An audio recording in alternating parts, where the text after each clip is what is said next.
నా ఛానల్ వీక్షిస్తున్న మీ అందరికీ పరాభవ నామ సంవత్సర ఉగాది శుభాకాంక్షలు. ఈరోజు పారిజాతం చెట్టు గురించి తెలుసుకుందామండి. పారిజాతం దీన్ని నైట్ జాస్మిన్ అని కూడా అంటారండి. పారిజాతం పువ్వులు తెల్లగా ఉండి కాడ నారింజ రంగులో చాలా ఆకర్షణీయంగా ఉంటాయి. ఇవి రాత్రిపూట వికసించి తెల్లవారుజామున చెట్టు కింద రాలిపోతాయండి.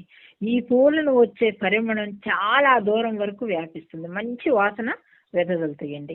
ఇది అద్భుతమైన సుగంధ పరిమళాలను వెదజల్లుతుంది. ఈ పూలను చెట్టు నుండి కోయకూడదండి. రాలిన పూలని పూజకి ఉపయోగించాలి. మామూలుగా అయితే కనుక మనం కింద రాలిన పూలు పూజకి ఉపయోగించాం కదండి. కానీ ఈ పూలు మట్టుకు కింద పడిన పూలే స్వామివారికి మనం పెట్టుకోవచ్చండి. దానికి తప్పు లేదనమాట. సముద్ర మఠంలో ఉద్భవించిన 14 రత్నాలలో పారిజాతం ఒకటండి. శ్రీకృష్ణుడు ఇంద్రలోకం నుండి సత్యభామ కోసం ఈ వృక్షాన్ని భూమిపైకి తెచ్చాడని మన పురాణాలు చెబుతున్నాయి. ఆయుర్వేదంలో పారిజాతం మొక్క ఆకు, పూలు, బెరడు ఉపయోగిస్తారండి.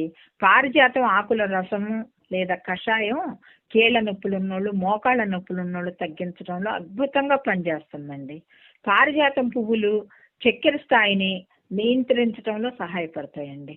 అంటే షుగర్ ఉన్న వాళ్ళకు కూడా మంచిదన్నమాట. అది ఆకు రసాన్ని తేనెలో కలిపి తీసుకోవటం వలన దగ్గు, ఆస్తమా ఉన్న వాళ్ళకి తగ్గుతాయండి. ఇంట్లో పారిజాతం చెట్టు ఉంటే దుష్ట శక్తులు నశించి సానుకూల శక్తులు వ్యాపిస్తాయండి. ఈ చెట్టు లక్ష్మీదేవికి ఇష్టమైంది. దీన్ని ఇంట్లో పెంచటం వలన ధనాభివృద్ధి కలుగుతుంది. ఇంట్లో ఉత్తరం లేదా తూర్పు, ఈశాన్య దిశలో నాటడం మంచిది. దేవలోక వృక్షంగా భావించే ఈ చెట్టు పూలతో పూజ చేస్తే అష్టైశ్వర్యాలు సిద్ధిస్తాయండి. పారిజాతం మొక్క మీ ఇంట్లో ఉంటే సాక్షాత్ లక్ష్మీదేవి ఉన్నట్లే అని మనం భావించవచ్చండి. మీకు గనక ఈ వీడియో నచ్చినట్టయితే లైక్ చేయండి, సబ్స్క్రైబ్ చేసుకోండి. Thank you.